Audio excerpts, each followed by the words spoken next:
এই ছোৱালীজনী এতিয়ালে উঠিবই হোৱা নাই ৰুমটো পুৰা গোন্ধ ওলাই গৈছে নিজৰ ৰুমটো সাফা কৰিব নোৱাৰে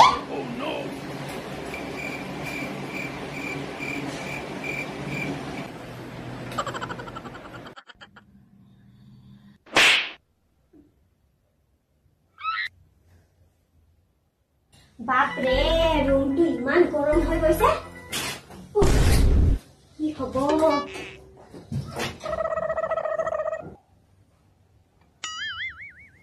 মা হে উঠুংগালে বতাহ আহিব লাগে বাহিৰৰ পৰা হেতু নাই সোনকালে উঠিব লাগে লোকৰ ল'ৰা ছোৱালীবোৰ ইমান ৰাতিপুৱা উঠি ঘৰখনৰ সব কাম কৰে আৰু আমাৰ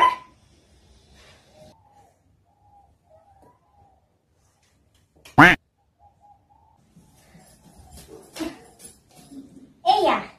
যোৱাকালিয়ে চাহ খাই কাপ এনেকে থৈছে আৰু মই পাকঘৰত বিচাৰিলে ক'ত পাম